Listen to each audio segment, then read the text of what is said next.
Hello guys, welcome back to Radster Vlogs. This is the video you've all been waiting for, especially Falkland mapping. Falkland mapping and the teaser trailer I put out 2 days ago. The British versus the Mongols versus the Russians, to the best of my ability, because the British, Russians, and Mongols would have overlapped. The Mongols would overlap with the British and the Russians, so I did the best I could, because they would have overlapped. Okay, let's get started.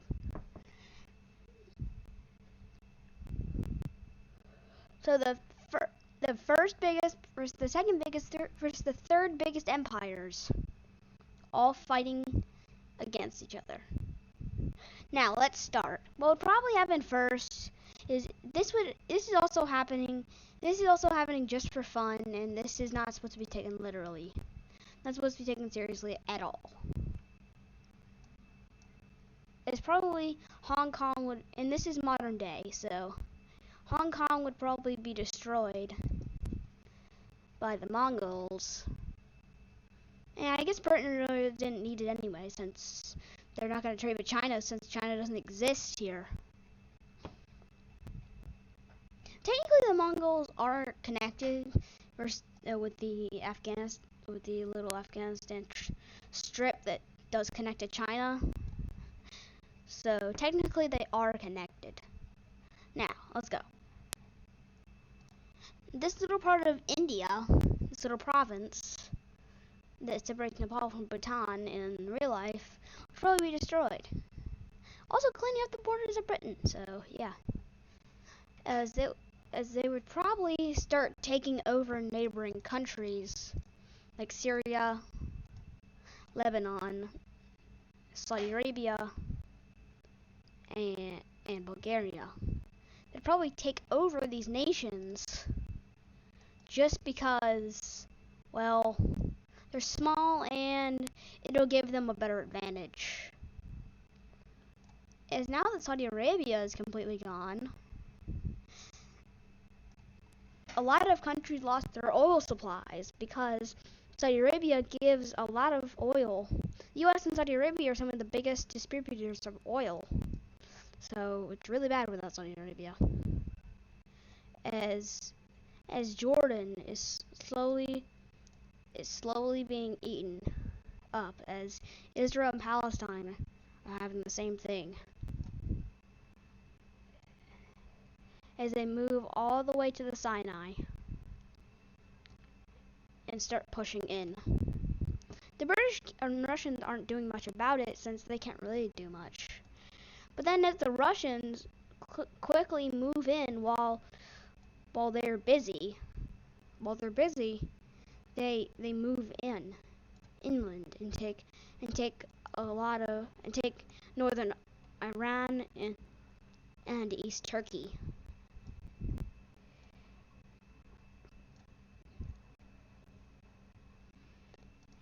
As in this scenario, Russia gives support to East Germany, which rebels again, which then joins the Russian Empire. Well, since this scenario is in the entire Russian Empire, that also includes Alaska, which I forgot to draw in last night. So since this is the Russian Empire, Alaska is also a front. So that's kind of crazy. As Russia, while they're not looking, invades Japan, which is a valuable resource for Russia, also taking over some of the former Japanese colonies, like the Philippines, Taiwan, and Malaysia, former Japanese Empire colonies. As the British, now making an advantage, take Cambodia, Vietnam, Thailand, and Laos, and then start their invasion of Indonesia. As East Timor is taken, which actually Timor-Leste actually means east, which is kind of weird. I mean, back to the video. I mean, I'm just saying, like, that's weird. They'd be called east, even though they're not east. I mean, they're east, but they're not east. Yeah, it'll make sense later. It won't really make that much sense later, but I'm just saying. It's kind of weird. As Romania joins the Soviet, as a lot of the Balkans join in on the Russian side, and after that, Slovakia and Hungary, former members of the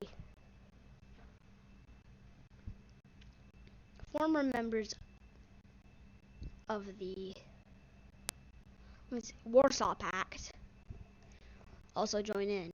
I know the Warsaw Pact was a Soviet thing, but I mean, yeah. As Sweden is taken by force. I'm sorry I'm not drawing the borders in. It would just take a really long time to draw them all in. Okay, and I know you guys have been waiting for this video, so at least Falkland Mapping has, and I'm finally doing your suggestion. And thanks for the suggestion anyway. Like, I just thought it would be kind of weird at first since they would overlap, and they're all from different time frames. And next, Benin and most of French Africa, and around all of French Africa and Spanish Africa are taken by all of French Africa and all of Spanish Africa are taken by the British. Well, except for Djibouti, which is so far away they wouldn't be able to reach it.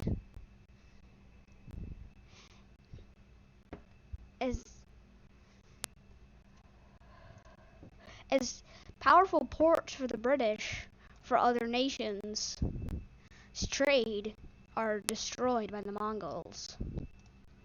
As they take wrong thing.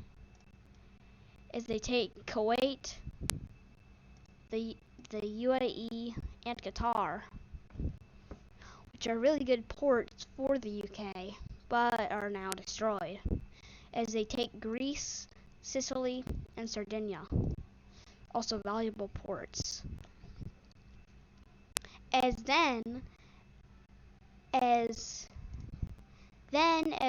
they slowly push into India and Myanmar, also connecting their country even more as they come into Pakistan.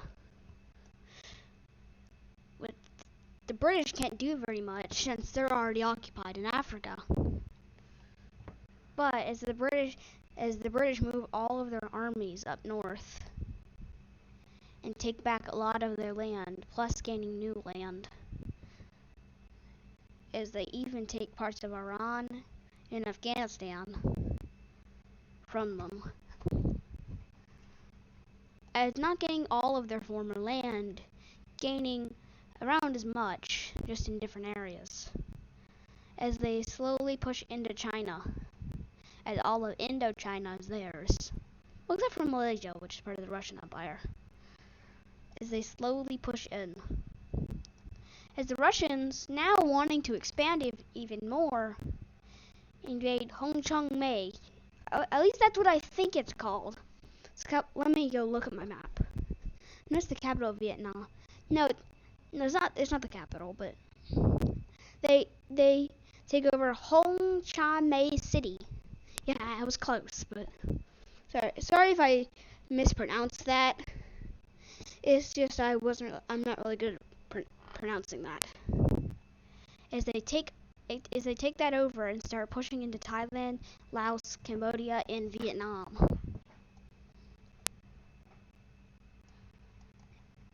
And push into Myanmar.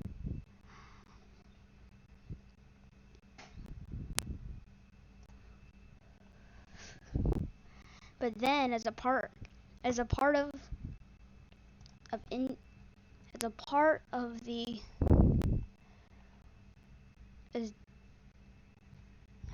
just give me a second. As the Mongols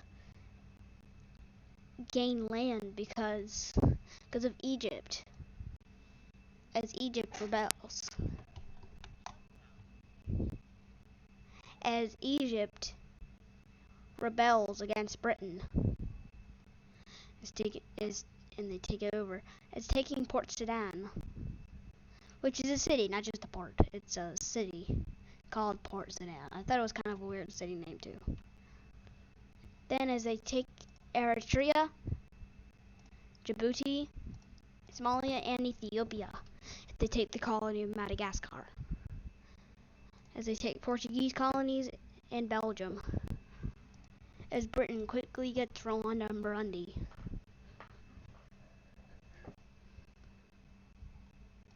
It's Britain in Africa taking over loads of countries in Africa.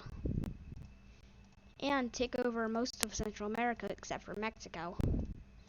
Because they really don't want to get Mexico.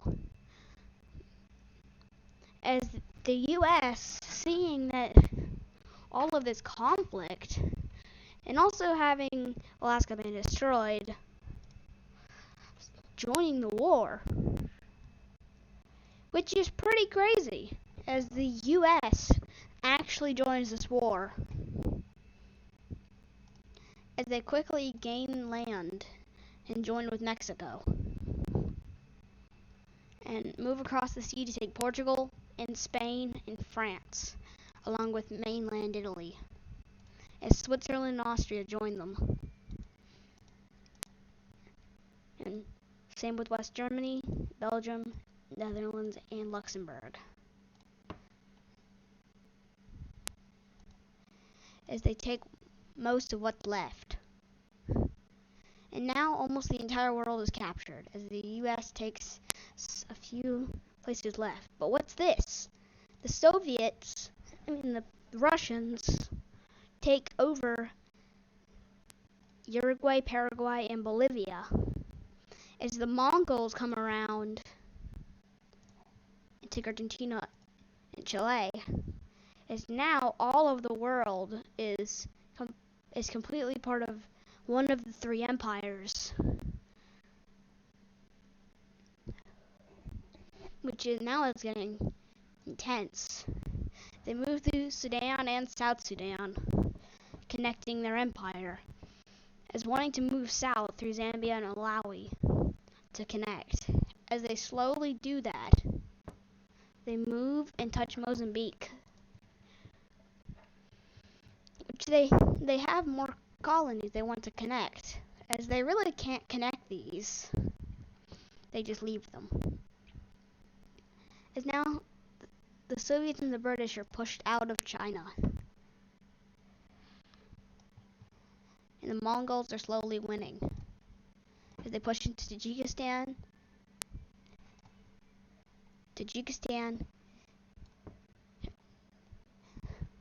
Turkmenistan, Kazakhstan, Uzbekistan, and Kyrgyzstan, as they move into mainland Russia. As the Soviets are almost defeated. Then as they move in and take Siberia, which isn't too hard to take since it is mostly just ice. Then the Russian army wasn't even there.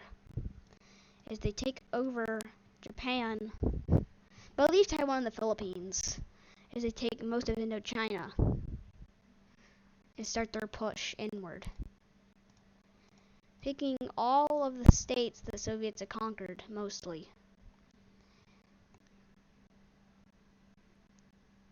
As the Americans take Sweden, there's not much hope left for the Soviets. As the Mongols quickly move in, and then take Moscow, Kiev, and then move up and take Helsinki. And the Soviets are defeated. Now it's only the Mongols, the British, and the Americans. The Americans see really no more point in fighting now that the Soviets are defeated. Quickly leave the war, meaning all their colonies leave the war, meaning they're all up for grabs again, as every place that America has conquered were now up for grabs. Now anyone could just take those territory.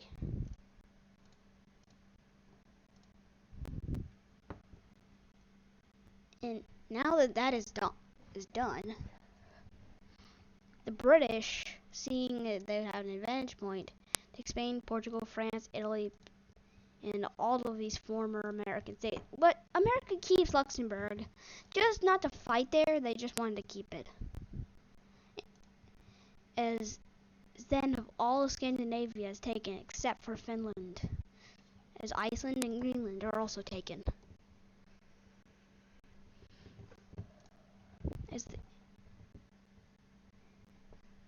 now most of it is gone. Oh, I forgot the color in this. As these fell to the British. These fell to the British. And now that that is... Oh no, I forgot these. These fell to the British. And these fell to the Mongols. That also fell to the Mongols. There we go, as Russia is defeated. The Mongols and the British are the only ones left, as America quit.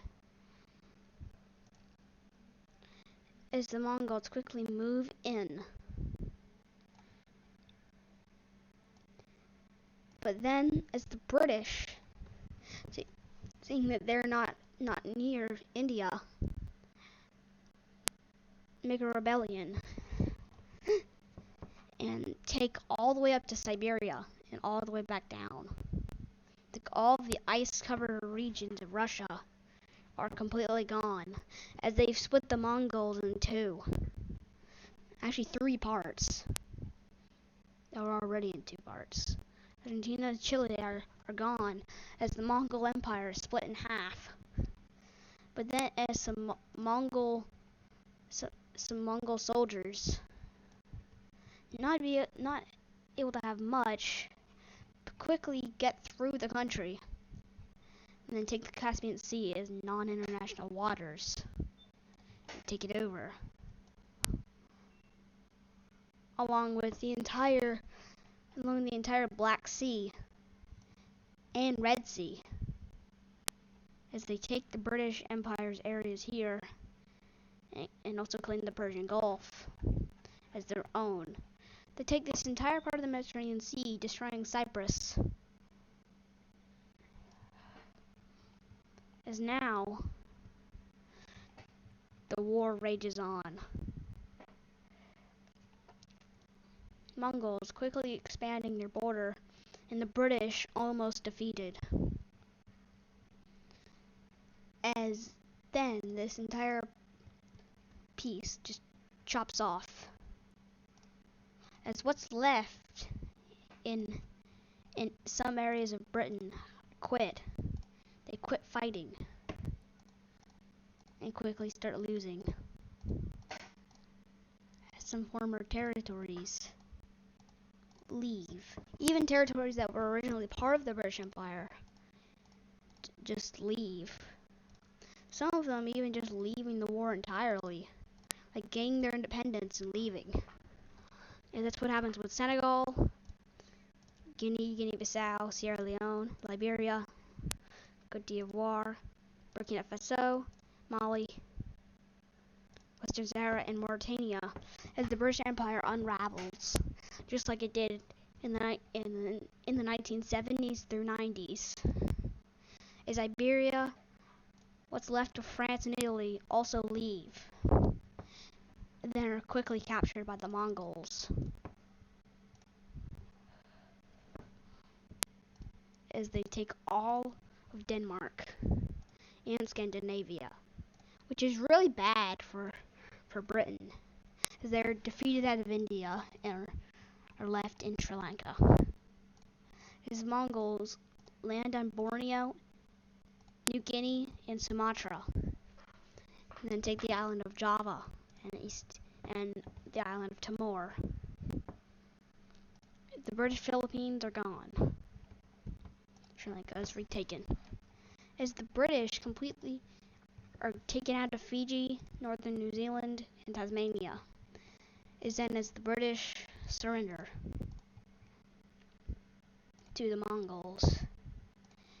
And then the peace treaty with the Mongols is that they get to keep all of this. And they also get that. They keep all of this and take these lands. Let's see what would happen if the British had won. What probably would have happened is full annihilation of the Mongols, except for in some regions of the world. Entire annihilation of the Mongols, except for in some areas. This would have been the peace treaty with Britain. And thank you guys so much for watching. I know this is one of my longer videos. This is 21 minutes long. I'm sorry this was so long. It's just, this was a really exciting story. And thank you so much for watching, guys, and I'll see you next time. Bradster out. Thank you for Falkland Mapping for suggesting